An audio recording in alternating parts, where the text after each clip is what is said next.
आज हम आपको प्रभु यीशु मसीह के दास का एक ऐसा सामर्थ्य प्रचार सुनाने जा रहे हैं जिसे सुनकर ईसाई विरोधी भी प्रभु यीशु मसीह के नाम के प्रचारक बन गए। जब उस प्रचार को सुनोगे तो प्रभु यीशु मसीह आपसे बातें करेंगे। उस प्रचार को सुनने से पहले प्रभु यीशु मसीह का वचन कहता है कि आज लोगों को आशीष इसलिए नहीं मिलती क्योंकि उनको समय नहीं है प्रभु यीशु मसीह का वचन सुनने के लिए। इसलिए आप सभी उस प्रचार को पूरा जरूर सुने। आप सभी उस प्रचार को सुन सकते हैं। वो चाहता है कि कोई व्यक्ति अपने बल पर पवित्र नहीं हो सकता, इसीलिए वो हमेशा कहता है, वह ईमानदारी चाहता है। मैं आप में से हर एक को कहना चाहता हूं, अगर आप ईमानदार बनेंगे वो आपको पवित्र बना देगा। He will make you holy. God never demand holiness. वो कभी नहीं कहेगा आपको जा पवित्र हो क्या, वो कभी नहीं कहेगा। वो हमेशा मनुष्य से ईमानदारी चाहता है। इसीलिए आपने देखा प्रभु यीशु मसीह फरीसियों को छोड़कर वैश्याएं और चोरों के साथ खाना खाता था। क्यों? क्योंकि वे ईमानदार थे, वे ऑनेस्ट थे। मेरी बातों को गलत तरीके से मत लीजिएगा। कभी कभी आप रास्ते पे खड़ी हुई किसी प्रोस्टिट्यूट से बात करिए और उससे पूछिए, बहन आप कौन हो? वो आपको सामने सामने कहेगी, आई एम अ प्रोस्टिट्यूट, मैं वैश्या हूं। क्या था उन वैश्याओं और चोरों में जो दिन रात पढ़ने वाले फरीसियों में नहीं था? जानते हो क्या था? वो ईमानदार थे। इसीलिए यीशु ने उन्हें खड़े होकर कहा, राज्य की संतान नरक में डाल दी जाएगी और चोर और वैश्याएं परमेश्वर के राज्य में आएंगे। प्रभु, राज्य की संतान मतलब ये लोग जिनके लिए मैं आया था ये निकाल दिए जाएंगे, लेकिन ये अंदर आएंगे। क्यों? क्योंकि ये ईमानदार थे। कितने लोग हैं यहां पर? मैं जानना चाहता हूं आप लोगों से कि अगर पब्लिकली भी आपको अपना पाप मानना पड़ता है कि हां मैं गलत हूं, आप मान लेते हैं। खुदा के सामने हर कोई ईमानदार है। हर कोई कमरा बंद करके अपने गहरे गंदे गुनाहों को, पाप को मान लेता है। लेकिन कभी कभी पब्लिकली आपसे पूछा जाए, क्या आपने ये किया? आप में से कितने लोग हैं जिनको कोई शर्म नहीं आती ये बोलते हुए कि हां हुआ है, मुझसे हो गई गलती मुझसे? God demand honesty. आप मानते हैं? खुदा के सामने ईमानदार होना बहुत आसान है। कमरा बंद करो, कौन देख रहा है? लेकिन जब मनुष्य के सामने पाप मानने की बारी आती है तो हमें डर लगता है, मेरी इमेज खराब हो जाएगी, मुझे इज्जत नहीं मिलेगी, मुझे लोग आत्मिक नहीं समझेंगे। अरे हु केयर्स, लोग हमें क्या समझते हैं? अरे मैं आपको सच कहता हूं, अपना पाप खुदा के सामने मानना सीखिए, आप वहां से आदर कमाएंगे। परमेश्वर आपको आदर देगा। God is a God of honest people. इसीलिए शाऊल को हटा दिया गया, दाऊद पाप के बाद भी राजा बना रहा। क्यों? क्योंकि वो ईमानदार था। जब परमेश्वर ने देखा कि इस बंदे को कहा, क्या तूने वो फल खाया? उसने कहा, नहीं, इस औरत ने मुझे खिलाया है। आपने जो पत्नी दी थी, पहला पाप आपने किया, आपने मुझे दी। First is your problem. आप पढ़ के देखिए, वहां लिखा है तूने जो पत्नी दी, पहले आप गलत हो। मैंने मांगी थी क्या? आपने दी ना। What a man. आज दो बच्चे हो ना घर में, दोनों फेल होके आए। अब एक से पूछो रिजल्ट बता, बोलेगा ये भी फेल हुआ है। दो बच्चे होते हैं ना, फेल होके आएंगे, आप पूछो एक से, तेरा रिजल्ट क्या आया? पहले इससे ये फेल हुआ है। आप अपने बारे में बताओ ना। कभी कभी बच्चों को बोलो, चल बेटा प्रार्थना करते हैं। हाँ हाँ चलो प्रार्थना करते। बोल बेटा मैं पापी हूं। बोलते हैं हम पापी हैं। नो नो नो, बोल मैं पापी हूं। बचपन से हम स्ट्रगल करते हैं ऑनेस्ट बनने के लिए। Are you honest? कभी कभी घर में कोई गुस्सा करता है, उसको समझाएंगे ना, अरे तू इतना गुस्सा क्यों करता है? मैं नहीं करता, ये दिलाता है मुझे। वाह। एक भाई व्यभिचार में गिरता था, एडल्ट्री में। एक दिन वो मेरे पास आया बोलता है प्रार्थना करो। मुझे लगा वो इतना ईमानदार है कि मुझे कहेगा मेरे लिए प्रार्थना करो कि मैं अपनी गंदी अभिलाषाओं पर जय पाऊं। मैंने कहा हाँ ब्रदर, क्या प्रार्थना करूं? बोलता है प्रार्थना करो बहनें अच्छे कपड़े पहने। मैंने कहा यार इतने मैंने कहा तू अपने लिए प्रार्थना नहीं करवाने आया? नहीं, मैं ठीक हूं। ये ऐसे कपड़े पहनती हैं कि मेरा ध्यान जाता है। इतने ईमानदार लोग हैं हमारे पास, कुछ दिखता ही नहीं है इन लोग को अपने आप में। सब ये गलत है, ये गलत है, ये गलत है, वो गलत है, ये गलत है। अब सही है? हां जी, परमेश्वर ईमानदार लोगों को पसंद करता है। जब आदम ने कहा इस औरत ने मुझसे पाप करवाया है, इस बहन ने मुझे दिया फल इसलिए मैंने खाया। 45% आपकी गलती, आपने मुझे औरत दी। 45% इस औरत की गलती, इसने मुझे फल दिया। 10% मैं गलत हूं, मैं मानता हूं, लेकिन 10% हूं मैं खाली। जब परमेश्वर ने देखा यह बंदा ईमानदार नहीं है, याद रखिएगा मनुष्य पाप करने के कारण अदन के भाग से नहीं निकला, मनुष्य ईमानदार न होने के कारण निकाल दिया गया। आप याद रखिए, परमेश्वर को आपसे, आपके पाप से अधिक पता है आपको किस बात की प्रॉब्लम है। खुदा को आपके डिसऑनेस्ट नेचर से। एक दिन जब शमूएल शाऊल से मिलता है और कहता है तेरा राज्य ले लिया गया, God is never unfair at any time. परमेश्वर कभी अनफेयर नहीं हो सकता। वो हमेशा लोगों को बताता है कि वो उन्हें क्यों हटा रहा है। जानते हो, जब शाऊल को उसकी पदवी से हटाया जा रहा था, तब शमूएल ने उसे क्या कहा? वो उसे कहता है क्या हठ और मूर्ति पूजा एक समान पाप नहीं है? शाऊल, तू इसीलिए निकाला जा रहा है क्योंकि तू ईमानदार नहीं है, तू जिद्दी है। अगर आप नहीं जानते हैं तो एटलीस्ट आज आप जान लीजिए, अगर आप एक जिद्दी व्यक्ति हैं, अपने आप को सभी साबित करने वाले व्यक्ति हैं, कुछ भी हो जाए मैं साबित करूंगा मैं सही हूं, आपको मैं बताना चाहता हूं आप जीवन में बहुत कुछ खो दोगे। You will loss so much. नम्र बनिए, अपने पाप को मानना सीखिए।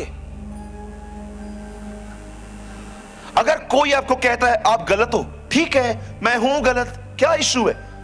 क्या होगा? मेरे यहां पर देखिए क्या होगा। कुछ लोग आपकी इज्जत कम करेंगे, इट्स कंप्लीटली ओके। फिर क्या हुआ अगर कम करेंगे तो इज्जत मेरी? अरे ये तो सोचो कि आप खुदा के करीब बने रहोगे, आप परमेश्वर के नजदीक बने रहोगे। अपने आप से एक सवाल पूछिए, आप यहां पर लोगों को खुश करने के लिए हैं कि अपने परमेश्वर के लिए हैं आप यहां पर? जब परमेश्वर ने देखा कि मनुष्य ने पाप किया और अब ये मानते भी नहीं हैं, तब परमेश्वर ने आदम और हवा को दरवाजा दिखाया, चलो भाई निकलो यहां से। लेकिन जब वो निकल रहे थे, oh this is the first prophecy, ये पहली भविष्यवाणी थी परमेश्वर ने जीसस के लिए कही। तब वो शैतान को कहता है, शैतान मेरा बेटा आएगा, ओह यशुआ वेलकम, यीशु मसीह आएगा और वो तुझे कुचलेगा और तू उसकी एड़ी को डसेगा। इट मींस वो खुद डैमेज होकर तुझे मारेगा। जैसे ये प्रोफेसी हुई, आप सभी जानते होंगे, उसके बाद इंसान कहां से कहां चला गया। उसके बाद केन ने हाबिल की हत्या की। आप पढ़ सकते हो, लोगों ने अपना नाम करने के लिए बेबीलोन टावर बनाया। उसके बाद आप देख सकते हो आज हम वहां से लेके आज तक हम क्या क्या देखते आए हैं। परमेश्वर ने यह भविष्यवाणी की थी कि एक दिन इस पृथ्वी पर उसका बेटा आएगा और शैतान को कुचलेगा। आप जानते हैं बहुत साल पहले बाइबल बताती है कि परमेश्वर ने अपना पुत्र मरियम के द्वारा इस जगत में वो ले आया। बाइबल बताती है 2023 साल पहले एक फरिश्ता स्वर्ग से नीचे उतरता है, नासरत में आता है और वहां पर एक कुंवारी लड़की जो इंगेज गर्ल थी, जिसकी सगाई हुई थी और उसकी शादी होनी बाकी थी, परमेश्वर का वचन कहता है वो उसके घर जाता है और कहता है मरियम तू भयभीत न हो, तुझ पर परमेश्वर का अनुग्रह हुआ है और तू एक बेटा जनेगी, तू उसका नाम यीशु रखना, क्योंकि उसकी सेवकाई क्या होगी, वह अपने लोगों को लंदन जाने के लिए वीजा दिलाएगा। है ना? It was his ministry. हे मरियम भयभीत ना हो, तू एक बेटा जनेगी, उसका नाम यीशु रखना, क्योंकि वो तुम्हारे घर के ऊपर एक माले के ऊपर दूसरा माला बना के दे देगा। ये उसकी मिनिस्ट्री थी ना। हम तो यही सुनते आए हैं आजकल। चलिए अपने पास वाले से एक बात कहिए, उन्हें कहिए भीड़ इकट्ठी करना बंद कर दो। हेलो, कोई हाथ दिखा सकता है?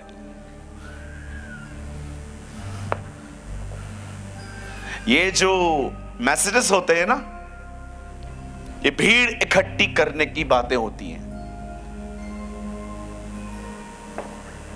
कितने लोगों ने ये वचन पढ़ा, तू उसका नाम यीशु रखना क्योंकि वह अपने लोगों को अमेरिका जाने के लिए ग्रीन कार्ड दिलाएगा। है ना? आप ये सुनते आए हैं ना?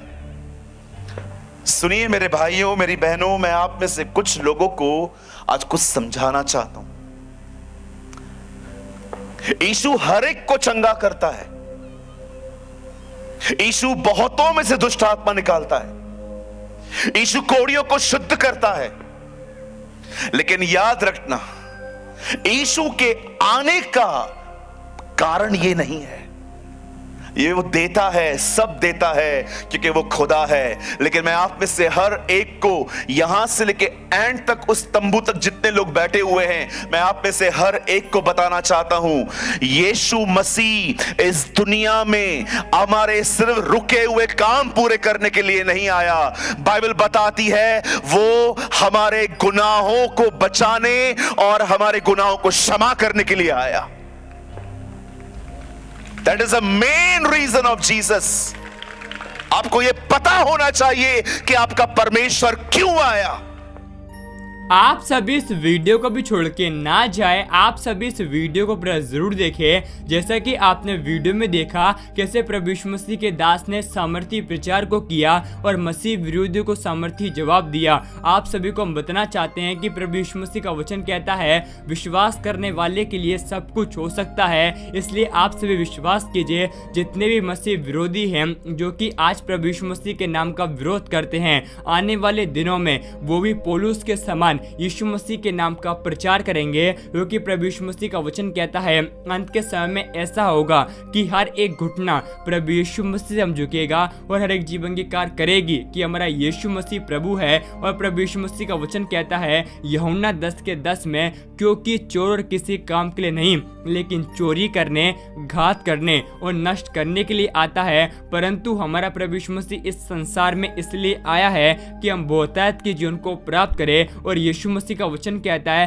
क्योंकि हमारा प्रभु यीशु मसीह इस संसार में धर्मियों को बचाने के लिए नहीं परंतु पापियों का उद्धार करने के लिए आया है।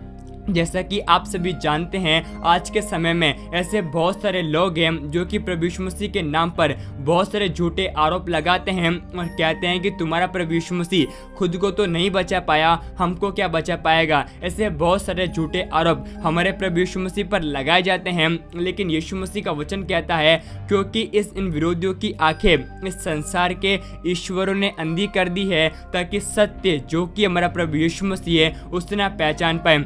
जितने भी मसीह विरोधी हैं वो प्रभु यीशु मसीह को नहीं पहचानते, इसलिए आज प्रभु यीशु मसीह के नाम का विरोध करते हैं। आप सभी को हम बताना चाहते हैं और यीशु मसीह का वचन कहता है यूहन्ना 3:16 में, क्योंकि परमेश्वर ने जगत से ऐसा प्रेम रखा कि अपना एकलौता पुत्र दे दिया ताकि जो कोई उस पर विश्वास करे वह नाश न हो परंतु अनंत जीवन को प्राप्त करे। प्रभु यीशु मसीह का वचन कहता है कि तुम जाओ और सारे जगत के लोगों को प्रभु यीशु मसीह के बारे में बताओ और पिता पुत्र पवित्र आत्मा के नाम से उन्हें बपतिस्मा दो और देखो जगत के अंत तक सदैव मैं तुम्हारे साथ रहूंगा।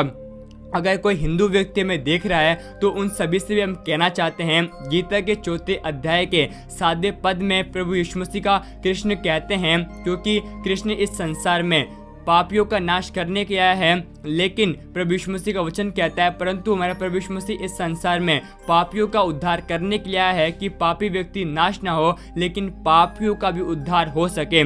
प्रभु यीशु मसीह का वचन कहता है क्योंकि हमारे प्रभु यीशु मसीह की इच्छा यह है हम में से कोई भी नाश ना हो परंतु सब बहुतायत के जीवन को प्राप्त करे। इसलिए प्रभु यीशु मसीह का वचन कहता है ना बल से ना शक्ति से परंतु परमेश्वर की आत्मा के द्वारा होगा। इसलिए आप सभी जितने मसीह विरोधी हैं उनके लिए प्रार्थना करें, क्योंकि यीशु मसीह का वचन कहता है कि तुम अपने सताने वालों को आशीष दो, जो तुमसे बैर करते हैं उनके लिए तुम प्रार्थना करो, क्योंकि ऐसा ही करने से हम अपने स्वर्गीय पिता की संतान ठहरेंगे। आपको वीडियो कैसा लगा आप हमें कमेंट में जरूर बताएं और आप इस वीडियो को एक व्यक्ति के साथ जरूर शेयर करें ताकि वह व्यक्ति आपके द्वारा नरक की आग से बचाया जाए और वह व्यक्ति आपके द्वारा प्रभु यीशु मसीह को पहचान सके, क्योंकि आज बहुत सारे लोग हैं जो कि नाश हो रहे हैं और नरक की आग में जा रहे हैं, लेकिन यीशु मसीह की इच्छा है कोई भी नाश ना हो परंतु सब बहुतायत के जीवन को प्राप्त करे। ऐसा हमारा विश्वास है कि आपने इस वीडियो को एक व्यक्ति के साथ शेयर कर दिया है। प्रभु यीशु मसीह आप सभी के साथ हैं। प्रभु यीशु मसीह आप सभी को बहुत